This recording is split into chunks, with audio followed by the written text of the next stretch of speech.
We are live. All right. Excellent. We can do this. We can. I know I always have like a bunch of screens that I'm looking at to find where Same. this is going. I actually cannot see us on YouTube yet. I see us. I got Yeah, us. We're there. We're we're there.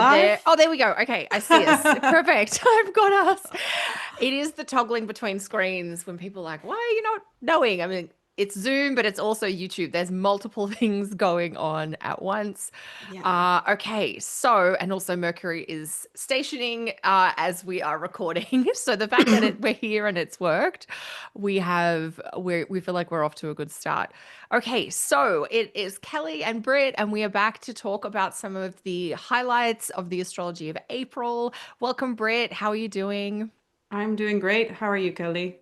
I'm also doing surprisingly well, actually. I think the new moon that just happened was like a really energizing reset and refresh. I don't Yeah. know how that was for you. Very juicy. Yeah, I've been sick, so I'm kind of on the mend, but I do feel like with also spring starting here in this part of the world, like I think we talked about the possibility as the keyword for, the Jupiter stuff that was happening this month, and I really do feel like, oh, it was a beautiful day today. It felt really expansive, and yeah, it's a nice mood to be in.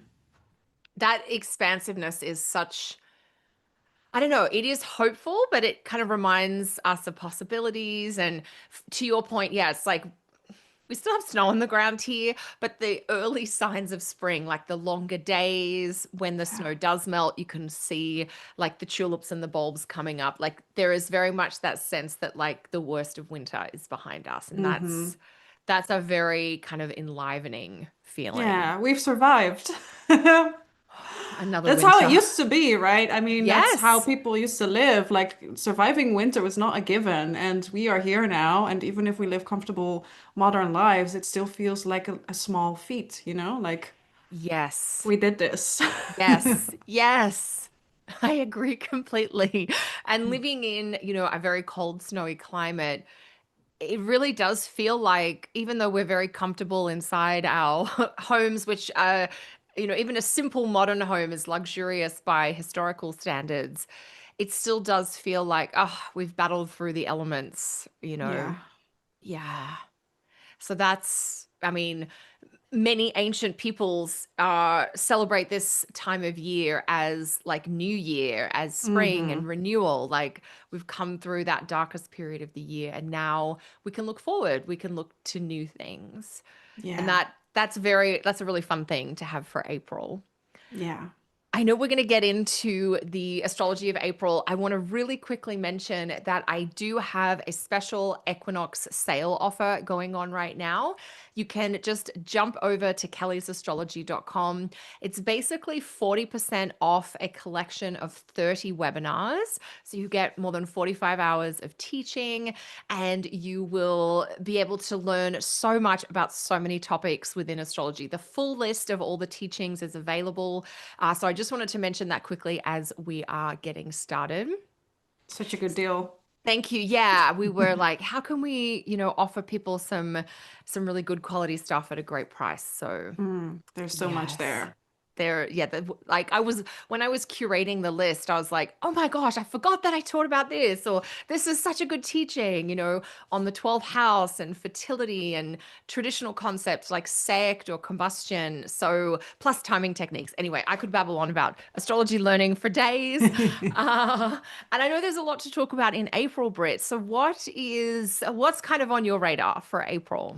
Oof, it's a very mixed month. I have very mixed feelings about it. There's some great stuff and some exciting changes happening, which may or may not be great, but we have Uranus definitely entering the sign of Gemini at the end of the month, so that is big news. We haven't had that transit since early November. We had a very brief little appetizer of Uranus in Gemini, and now we're going back.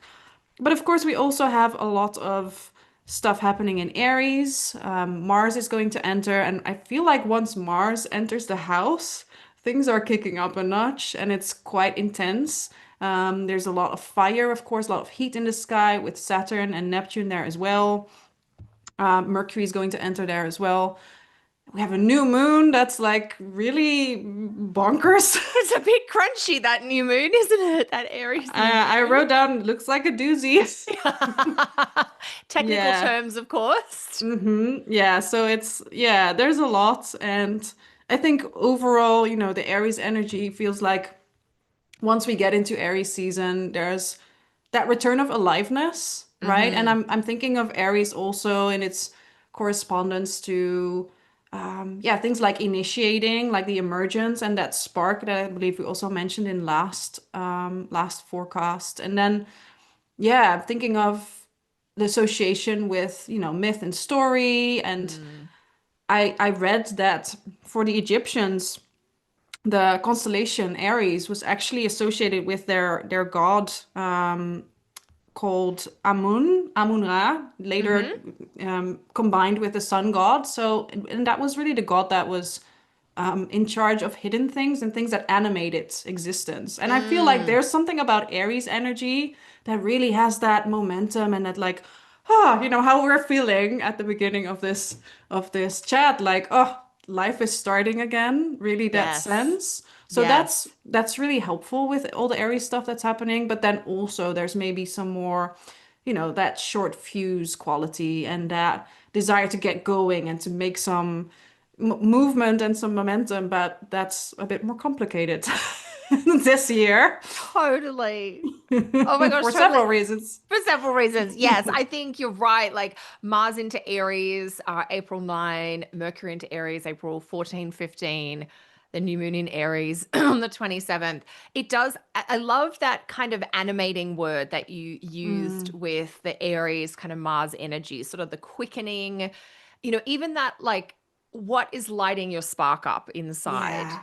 That sense of, when we try to talk about like Aries fire sign as distinct or different from Leo fire sign or Sagittarius fire sign, often what we say about Aries is it's the match that kind of Yes. like the striking of the first match that is then going to light the bonfire.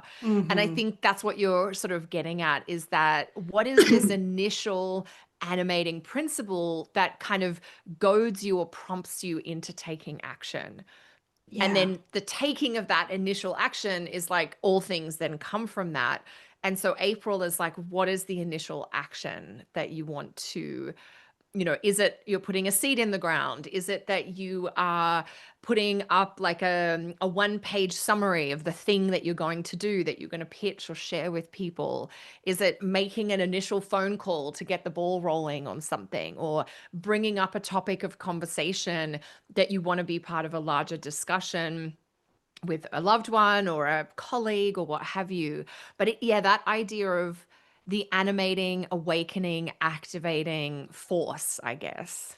Yeah, and I love that analogy of the match because it's so fitting for several reasons. Because also, striking a match, you get fire, but then you have a matchstick and you have to transfer this somewhere. Otherwise, it's just going to die out. And there's something about Yes. Aries energy that also does have that, that short momentum that if you don't do something with that spark, then it's, either you're going to burn yourself or it's just going to die by itself. And there's something about having to see where to put that energy. And I do think that Saturn and Neptune can help with that, right? There's Hmm. there's some element of helpfulness with these planets because of their longer transits, where there is a potential for Mars to bring that spark and say, okay, shall we do something with this for the next two, whatever years with, and Neptune, of course, 13 years more or less. But you do need some transfer. Otherwise, it's just gonna die. That is such a great description. I don't think I've ever heard it put so beautifully before, Britt, of Oh, like, it's all well and good to have the flame kindled within you, but you have to connect it to someone or something else for the flame to catch a light and carry on. yep. That is so beautiful. So I think this is like translating ideas into actions or translating wishes into tangible steps in the world. It's that idea of wishing doesn't make it so. Hmm.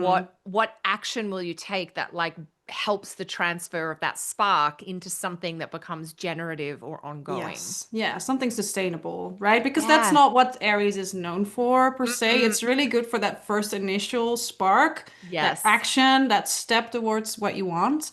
but it's not really good at sustaining, right? So No, then you need the help of other planets, other signs are better at that, right? Taurus is a great sign for that. totally. But Aries, that what do you do with the spark? And I think that in and of itself is still, we shouldn't forget that the spark has a function. It is Mm. what lights us up and what animates us, what gets us out of bed.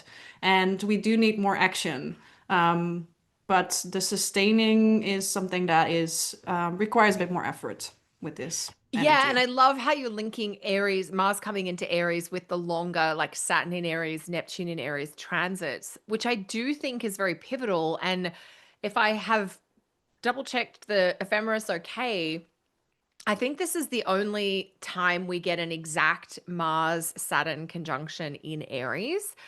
By the time Mars gets back into Aries, it's like early April of 28, and Mars will be in the early part of Aries as Saturn is exiting Aries. And so I really do feel like there's something about short term and then long term kind of goals and priorities. Is Mars bringing that energy and that drive and that confidence to kind of get the Saturn, the longer projects going? Hmm. Or are we having to kind of juggle some short term things now while we're also establishing patterns that we will continue over the longer timeline? I think it's a really interesting juxtaposition between the more immediate pressing preferences of Mars, like Mars wants the short term win, the immediate gratification, whereas Saturn is so much about I'm happy for this to take time, or I'm happy to go without now for a better payoff down the track. So, particularly in the last couple of weeks of April, I think some of the decisions we're all going to be navigating is, do I do this thing now, or for a quick win, or do I kind of regulate myself and manage myself into going without in the short term so that the payoff is better, down the track? And I think that's often a Mars Saturn conundrum. Yeah, yeah, and I do feel for Saturn at least, it's really helpful that Mars is there because Saturn is of course in Mars's house. So Saturn is like, hello, how Yes. do I do this thing here? I don't know the rules here. Are there rules? Yes. It seems And like a then free for all. yes, so it's really helpful for the way I'm kind of seeing this transit also is like for Mars to teach Saturn, like, this is how things Mm. go here. And it's not really maybe what you're used to, but this is how I roll. So you just try your best, I guess. Yes, it's true. I think Saturn is like one of the friction points. When we say Saturn is technically in its fall in Aries, one of those friction points is that Saturn is like, I play a long term strategy. And in Aries, it's like, no, no, we're focused on what we can do today or this Yeah. month.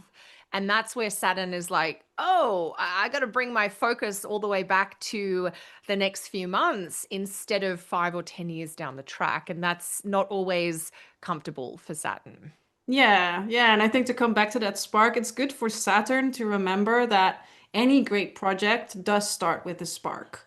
And I think that's what Mars can help with. Like, okay, what is actually exciting? And think about that when you're making your long-term plans. Totally. And for people who maybe haven't quite fully caught on, we're talking about the medium or the shorter term Mars in Aries transit starts April 9, runs for about 6 weeks, but also more explicitly, the fact that for that whole time, Mars and Saturn are traveling together in Aries, Mars's domicile, but they do meet up and form an exact conjunction around April 19. And so that stands out to me, maybe April 19 plus or minus a couple of days. Yeah. That does seem like a pretty pivotal kind of turning point time where important choices and realizations might be made, clarified, and then adjustments that are necessary kind of flow forward from that. Yep. Yeah. And that would be some of the month's most technically crunchy astrology. Yeah, this is, and especially because Mercury is there as well. So it feels like there's a lot happening, and Mercury's between these Yeah, two. Monday the But 20th. I'm like, mm, oh gosh, Mercury is so squeezed, literally between a rock and a hard place. yeah. So the Mars Saturn conjunction is exact on the 19th. I think it's the 20th, in the UK and Europe and Australia. But the very next day, so on the 20th, in some locations, you have the Mars Saturn and also Mercury Saturn and Mercury Mars. So Mercury is like stuck between Mars and Saturn. And that's crunchy. I feel like we're trying to mentally process a Yeah. lot at once, and it's quite hard or difficult, or it's like tough decisions or tough news kind of thing. Yeah, Mercury hasn't had the best luck lately, right? Because we had the retrograde and that conjunction with Mars. And then, Yes. there's another encounter, and it's just, yeah, I'm waiting for Mercury to to have some luck. Yes. It's like when. Well, there is a trine with Jupiter, right? That's still, I think, happening in the, I wrote that down. Yeah, 3 April, third pass of that Yes, yes, we last get at the trine. start of the month. Yeah, Mercury in Pisces with its Yeah. last trine. And I think once we get into May, just because I have started a little forward planning, once Mercury gets into Taurus, it does have a lovely sextile with Jupiter. Um, but this is this is not that. No, no, for the people with Mercury as No. Time Lord, this sucks. This feels like a tough day, like a hard decision Yeah, maybe. yeah, It's like a decision that you don't want to make, but you know you have to, yeah, or having to make a choice in a situation where you're like, I don't actually like either of these options, but yeah, something must be chosen so yeah, that we can move forward. yeah. I think that's really important, that piece around having to choose, right? Having to make a decision, because that is Yeah. really part of the quality of Mercury and Aries too. Like, okay, we have to move forward, right? So sometimes you Yeah. just have to move forward from a less ideal place and then adapt as you move forward and tweak and readjust, because there's always possibility there, but sometimes you have to just start from a place that's Yeah. less than ideal.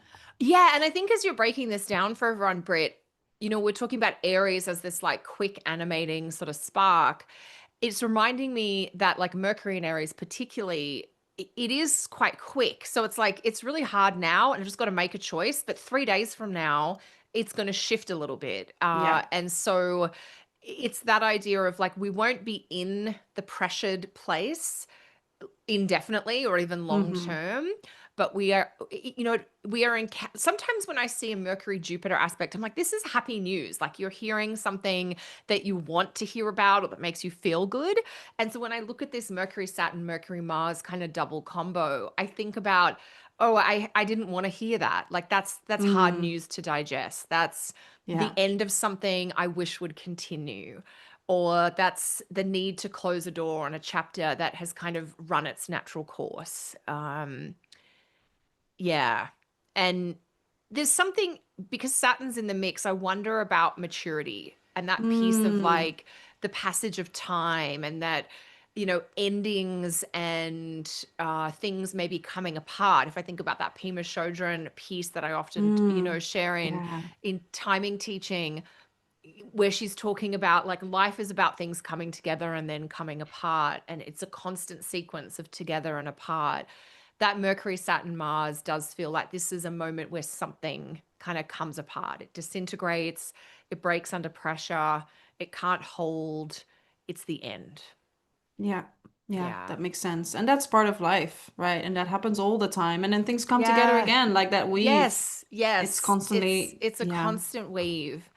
And I know that when we were doing our little pre-show quick chat, we flagged something happening later in that last week of April. And also you Mm-hmm. mentioned this at the start of the show, like Uranus is coming into Gemini. Like that is huge news for the month of April. We haven't even got to that yet because, the Mars Saturn is kind of significant too. Yeah. But it's interesting as a like a segue into that. And then I want to come back to the start of April because I think there's some of the best astrology in the first Mm, 2 weeks. So we'll mm. come back to that. But just sticking with that Mercury, Mars, Saturn, an ending, a completion, a closure. Not even a week later, Uranus goes into Gemini. So I wonder if, the two are connected, the Mm-hmm. freshness of the inventive kind of perspective of Uranus in Gemini. It is April 25th or 26th, and it's the next 8 years. It's like this is the Yeah. final outer planet that we've all been waiting to change to kind of fully bring us into this kind of new era. And now we're here, and there's probably something you can't bring forward with you into that.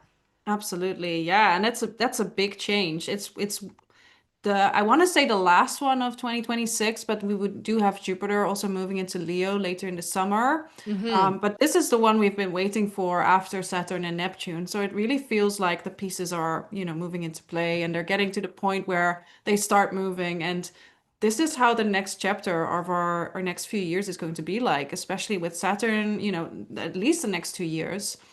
And then we have a longer transit with Uranus in Gemini, which is going to be like 8 years. So Neptune will be in Aries during that time. Pluto will be in Aquarius during that time. So all of these outer planets are kind of set into, the mode that they're going to operate from, which is huge. So huge. And it's really interesting, isn't it, that all the outer planets will then be in air or fire signs. Yeah. Air or fire signs are the hot, active, stimulating signs. And so that idea, I think Uranus in Gemini is like the pace quickens. Mm, This is kind of bright spark, light bulb moment, intellectually with technology. Certainly, when you think about the energy of Uranus being about shaking things up, there's something that's a little more similar to the intrinsic way of being of Gemini, which is yeah. variety and flux and changeable. And so it is definitely going to calm things down for Taurus, which will be lovely for the Taurus parts of our chart to return to a source of like soothing groundedness. And on the same side, it's going to be incredibly stimulating and stirring up the Gemini part of our chart in life. It's already a part of our chart in life that is oriented towards movement and things being in Mm. flux, but that's being taken up a notch. It's like going from a regular buzz to a really loud kind of electric quality. Yeah, yeah, and that's a great point with, the Aries or the fire stuff, and then especially when once Jupiter moves Once into Jupiter, Leo. yes, that's a It's good, very, yes. it's very dynamic, the fire and the air. And one of my concerns with this is that we forget to take a pause and we forget to Mm, breathe and slow down. And I had my eye on that Venus-Uranus conjunction in yes, Taurus because it's so, it's the very last one of the Venus-Uranus in Taurus combination. We've had that since 2019, that particular combination every year, right? Venus does her yes, thing every year, more or less. And this feels to me, especially because Venus moves into Gemini very quickly after that conjunction, then Uranus, like I think within a day, roughly, both of them will yes, move. yes. So to me, I was looking at this conjunction really like a reminder, like remember what it's like to delight in your body, to find like expansion and Yes. excitement, Yes. excitement in the sensual delight, because Yes. that's going to be out of the door once Uranus is in Gemini. So remember what that's like. Like I really feel like that Venus Uranus in Taurus combination is like experimenting with different ways of experiencing sensual pleasure, right? Sensual delight. Mm, And there's so much about that, Taurus combination where I'm like, obviously Taurus is where the moon exalts, where Venus is at home. So we do have that mm. embodied quality and that question around what do I enjoy? How do I want to experiment and try out different ways of enjoying being incarnate, being in my body? Like what does Yeah. my body like and enjoy? Like what Yes. kinds of touch, what kinds of temperature, all these questions are, I think, really ways that Venus and Uranus have engaged over these past years in that conjunction. And now because it's so close to that final switch, it really feels like a remember, this is here. This is going to, the energy is going to change, but Yes. delight in your body.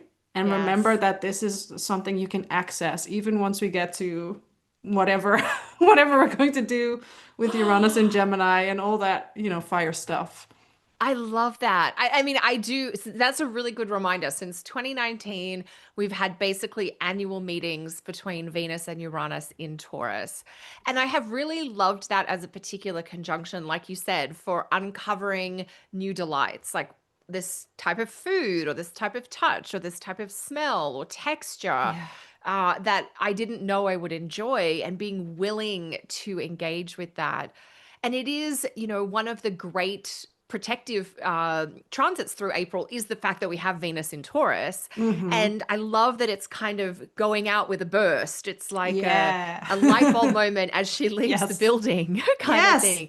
Like to your point, Britt, like let's not forget how good Mm, it can feel to be in nature, to be in our bodies, to be making things with our hands or, making food from scratch. That tactile piece is it's often so neglected in modern kind of yeah. 21st century life. And to your point, I think we're going to need it even more when Uranus comes into Mm-hmm. Gemini. Yeah. And it's like Venus Uranus on the 23rd or 24th. On the 24th, in most locations, Venus is into Gemini. And then the 25th or 26th, depending on where you are, Uranus is into Gemini. Yep. It's almost like Venus is like getting some downloads from Uranus, bright ideas, fresh perspectives on leisure and joy, and even just the important, necessary, essential role of pleasure and relaxation in our Yeah. lives. And Yeah. then she's like, I'll go and get the next house ready for you. Like she's running into Gemini, helping to spruce it up. And then Uranus arrives, and we all begin a new 8-year chapter of Mm, discovery, but also embrace. Like I think there's something about Uranus in Gemini that is about a light touch. To me, there's something in here about not being weighed down by physical objects or yeah. even old entrenched ideas and perspectives. I think a lot about like birds and butterflies when I think about Mm-hmm. Gemini, and I think about how unencumbered by baggage they are. And I mean, obviously, I'm sort of projecting a little bit and anthropomorphizing here, but it feels like to be able to have the mobility and the freedom, we're going to have Mm, to travel lighter, basically. yeah. Yeah. And that's, we don't have to figure all that out on the last weekend in April. Like we have literally years to explore that. But the Yes. journey kind of starts then. The perspective shifts begin, I think. Absolutely. Yeah, and I love that, symbolism of the pollinating insects, right? Mm, Because there's just something around having a bit of a sample here and a sample there, and there's a lot of exchange happening as bees and other bugs are doing that. There's a lot of fertilization that's happening. So I think there's something around about Uranus and Gemini that really stimulates the exchange of ideas and different things coming together in unique ways that we haven't really explored yet. So there's something exciting about that, definitely. absolutely. I'm so glad you mentioned that. That idea of like the cross pollination of, here's a bit of a thing that I had, or I was thinking about, you were thinking about this. We put the two together and we get something new that emerges. I think that, and to me, this is like having conversations with people that are different from you, Yeah. whether their culture is different, their faith is different, Mm. they're at a different age or season of life. Like there's something about curiosity about differences or what makes us unique and individual. And I think I also, maybe this is a wish rather Mm-hmm. than an actual expectation. So I'll be honest about my own bias here. But I'm hoping, wishing, praying, I'm not sure, that there's something about Uranus and Gemini that might help us return to connecting human to human, whether Yeah. that's connecting like in real time is a step towards, that kind of like you and I are talking in real time now. I'm seeing your face, I'm hearing your words, it's the bouncing off each other. An even Mm. better version of that is to be physically in the flesh together, to be in the same room together, to be, drinking a cup of tea or a glass of wine. And I just wonder if Uranus in Gemini is like, can it help us turn towards each other in more human ways? Yes. Yes. Definitely wishful thinking, but That's yeah, there's a potential there. I Yeah, know for there's going to be a lot sure. of technology, but I wonder if there may be some rebellion against that, and that as a result Yes. of that we can reconnect maybe in more of our local community spaces with actual Mm-hmm. real live humans in the coffee shop without our headphones and our devices kind of thing. Yeah, yeah, and I do feel like, to your point about, removing some of the baggage of the Taurus Yes. situation, maybe there is more open-mindedness and more curiosity towards people that may be different from you because Yeah. you're not so attached to your own comfort anymore. Yes. So that Yes. feels like potentially. something that could happen. And I do feel like, if anything, Uranus in Gemini shows us the power of the mind and our thoughts. So if we all just think this way, I mean, I don't want to be like spiritually bypassing and saying, oh, just think good thoughts and it's all And gonna, good things will happen for sure, for sure. definitely not. But there is something to that where, I do feel like sometimes Uranus has this link with things just coming to you, right? Like this, like sudden insight, sudden ideas, things are channeled, they're in the Yes. air, like how inventions are happening Yes. at different spaces at different places in the world at the same time without there Yes. being pollination. Like, what if there is pollination? Whew, what happens then? Yes. Like, Yes. yeah. Yeah, I think you're right. Like when we say like Gemini is a sign of the intellect and the mind, like it's also like all air signs are associated with humans, like that idea of humanity and the way that our brains work. Because there's a lot of research coming out now about how to create a supportive environment for creative work and for bright Mm, ideas. And in all the research, none of it says spend more time on a technical device. All of it is get rid of the distractions, put the devices in another room, take long walks in nature for, unlimited periods of time.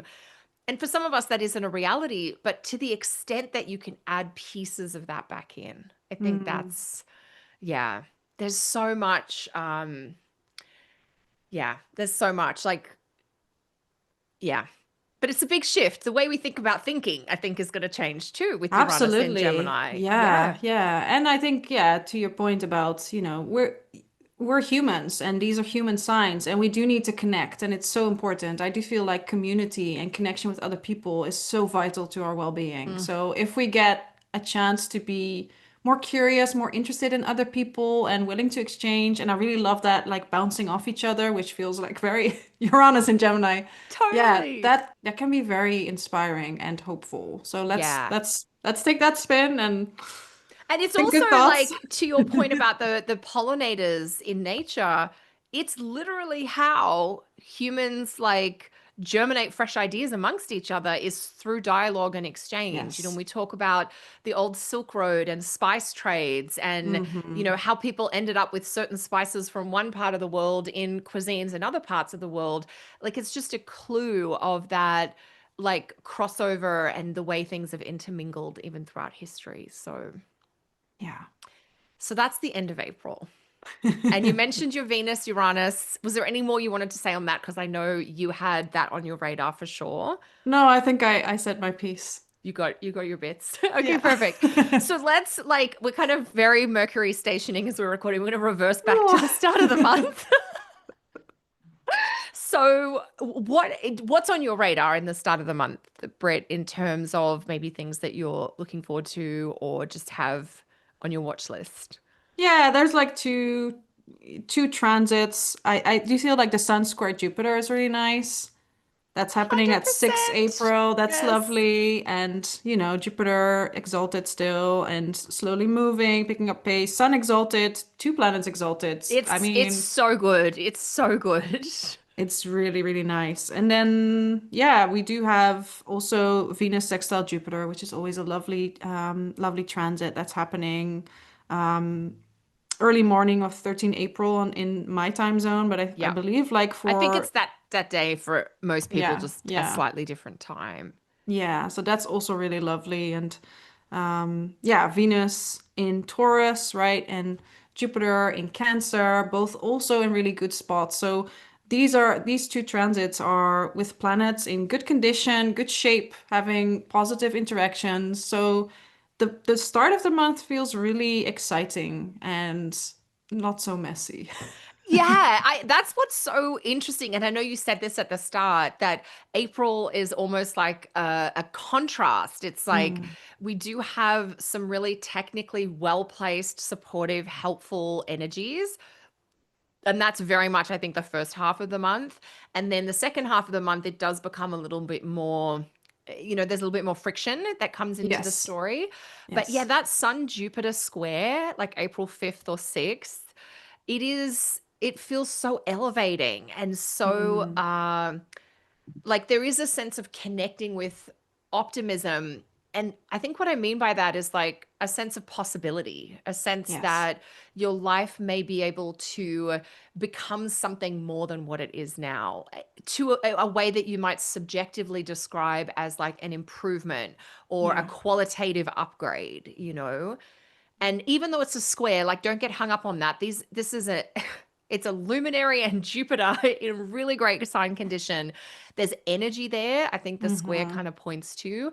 But, Marsilio Ficino talks about Venus, Jupiter, and the Sun as the three graces, like three planets Mm. that can be very healing, that can be very vitalizing. So I always love to see a Sun Jupiter combination. I think, they're both day sect planets. Yes. They're just really encouraging like expressiveness that is grounded in integrity or that is about the pursuit of something that is meaningful for you. It feels like a stretch. Sometimes I see a square with Jupiter as like, I got to stretch to get out of my comfort Yeah. zone here.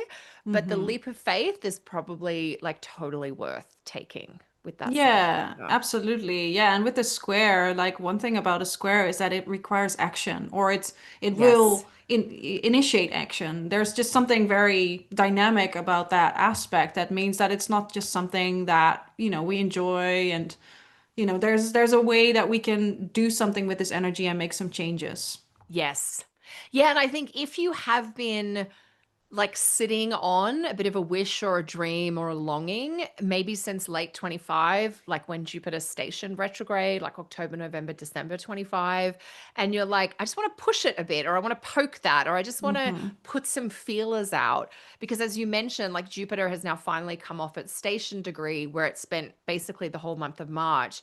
So Jupiter is now in this like place of incrementally moving forward, like getting Yes. ready to like we're starting to head along the road. We haven't got up to full speed yet, but we are taking steps. Mm. Yeah. Yeah. Yeah, infusing some momentum to that Jupiter with Yes. like that sun, exalted sun, like go ahead. Go ahead. Go and live live abundantly. Yes, live abundantly. And also that exalted sun, it actually reminds me of my brother, one of my brothers, the one who is an Aries, and some of the ways in which he's parented his kids, which are like, try it and see, like I Yes. can tell you that that thing could be a little bit risky, but the best thing for you is to have a go and figure it Mm, out.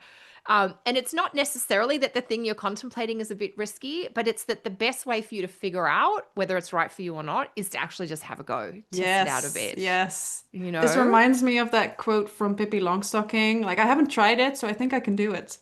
Yes, That exactly. feels like I love so that. That's fitting. such a good quote. I haven't tried it, so I think I can do it. Yes. Or the Alice in Wonderland that one reminds me of is something like, I'm paraphrasing here, so correct me where I get it wrong, but it's like I've already tried three impossible things before Yes. breakfast. Yes. And Yes. it's that idea of like we are only limited by our minds, and if Mm, you dare to dream, you've opened a crack in what might have been a sense of, maybe not. And then we're like, well, maybe we can. mm, Um, and then you yes. mentioned Venus Jupiter, which I think it definitely needs a mention because Mm-hmm. what really struck me about April is we have one classically like golden aspect and one classically challenging aspect. We already talked Mm, about Mars Saturn, but to have an aspect between Venus and Jupiter with both planets in great condition by sign. So that's, yeah, April 13, Venus in Taurus, Jupiter in Cancer. That feels very, I mean, it's just good, isn't it? It's like there's a blessing mm-hmm. here, there's a sense of gratitude or appreciation. I often like to clarify to people when we talk about Jupiter being in good condition or doing good things, it is not usually getting a bunch of money. People often hear Jupiter and Mm-hmm. abundance, but Venus Jupiter is like, oh, I'm so grateful for these little pleasures that I already have access to. Yes. Yeah. Yeah. Especially with Yeah. Venus in Taurus, of course, the little Yes. pleasures, just the little Yeah. comforts, the delights, right? Yeah, like the nice chocolate or the favorite tea or a beautiful blanket that's like cotton or wool or something. It's just those. I always think of Taurus as like quality without necessarily being luxury or flashy Mm-hmm. about it. Yeah. Yeah. Yeah. Just delighting Yeah. in the present. Yeah. So, oh my gosh, Britt, I feel like we have been babbling on so much about Yes. April. The time has flown by. So good. Um, I don't know if there's any quick question we want to take. Let's scroll in the comments. Thank you all for your comments. For those of you who are joining us live, it's so lovely to to see you here. Shelby, Dina, great to see There's you here. there's one Karen. question Yeah. because there's many comments, so that's great. People really resonating. And Astrology by Aaron is asking, can the Venus sextile Jupiter be like a precursor to the Venus-Jupiter conjunction in Cancer later on? I would have to say yes. Mm-hmm. The Venus Jupiter conjunction is coming in, is it June? It is June, the 9th of June. Venus Jupiter at 25 Cancer. Yep. Uh yeah, so it's not directly connected by degree, but I think it's, Venus sextile Jupiter is a slightly less intense version of Venus conjunct Jupiter. And so we could certainly mark, mid-April and then early June as whether it's like blessings to do with Venus, connection. I think we get a much kind of cleaner or stronger emanation of Jupiter and Cancer when Venus is in Cancer with Yeah. Jupiter. So the kinds of topics that I think about for each, like Venus sextile Jupiter versus Venus conjunct, are a little different, but you could certainly link the two, at least to my point of view. What about you, Britt? Yeah, and they're both really lovely. And with, with that connection happening in Cancer with Jupiter still being exalted, right? Because that move into Leo is going to happen at the end of June, I believe. Yes. We're getting there. Yeah, the So 30th. it really feels like a very pleasant Mm. conjunction that's happening in June with that really, I just think of like enjoying home, right? And just having a great time with your closed ones and just loving them and being Yes. together and making nice food, something like that. Yeah. I think that too. And, I was reminded of this when I was working with a client this week about how when we have progressed planets in Cancer, we have a real love of domesticity, whether Mm, it's keeping our home comfortable or tidy, or like you said, making food for loved ones, looking after that little kind of mother hen clucking about the people that mm, they love, whether it's found family or biological family, like everyone knows who their people are. And I think Venus and Jupiter is just like, let's just relish this. We don't have to know yes. everybody. Everybody doesn't need to approve of us or care for us. But if we have this sense of belonging or community Mm. with this, dear treasured group, sometimes that's I don't know, sometimes that's all we need, I guess. Yeah, and it's so important to, especially in, this climate, which isn't always the most optimistic and the most happy, just to really keep your loved ones close and give them an Mm, extra kiss and an extra hug because it's, life is short and it's precious. yeah. So enjoy it. That's Yeah. really this transit, I feel. Yeah, it really feels like that appreciation for who or what is in your safe Mm, circle, and that like deep watering of building more memories together or yeah. sharing more pieces. So it's like it's enjoying it in the present, but also knowing that that showing up and that caretaking, like it pays dividends over time. It becomes a connectedness at a very rooted base level that it becomes so foundational and stabilizing for you. Yeah. Yeah. Yeah. Oh my gosh. I wish we could all have hugs and cake together. Yes. So That would be so beautiful. fun. Oh my gosh, it would. And so that's one of the things that I'm personally working on for the next few years is like just different ways to be able to meet up with people, even Yeah. if it's like in a coffee shop or a wine bar, as I'm out and about in the world, because I think just having that time to chit chat together is going to be good. Yeah. Yeah. Anyway, I'm doing too much chitty chatter myself. Britt, what would you like to let people know about where they can find you or how they can connect with you for more? Yeah, you can find me via somaticastrology.co. I do astrology consultations with a somatic lens, so I bring the body into this, which you may have noticed that I love bringing the Yes. body into how I treat astrology. I also offer coaching containers for more extended care, so people really wanting to get to know their birth chart on a really deep level. I offer that, and I'm writing on Substack, and Kelly can share the link. I believe Yes. it's planetarybeing.substack.com, but also at Somatic Astrology. I'm a bit confused We'll myself. put the link below. I'm writing, and I love, writing is my way of making sense. And yeah, I feel like um, checking out my thoughts on astrology and myth and somatics, all of that. Check that out. So beautiful, Britt. I know you have some really wonderful pieces, so I really encourage Thank people to you. check out the Substack, and we'll have the direct link below, so you won't even have to worry about trying to find Britt. And of course, I can be found at kellysastrology.com. Classes, teaching, membership options. The special thing for this kind of late March period is that I do have a Equinox sale on where you can save more than 40% off a bundle of 30 astrology webinars. So lots of deep teaching and rich insights to help improve your astrology chart skills. So you can check that out over at kellysastrology.com. Thank you all so much for joining us. I love to see all the names here. Some are new names to us. Some of you are very familiar from astrology class, so we'd love to see you here as well. And we will be back towards the end of April for more Astro Chit Chat here on YouTube. So we look forward to catching up then. Thanks Yeah. again, Britt, Thank you. and enjoy Venus in Taurus. Will do.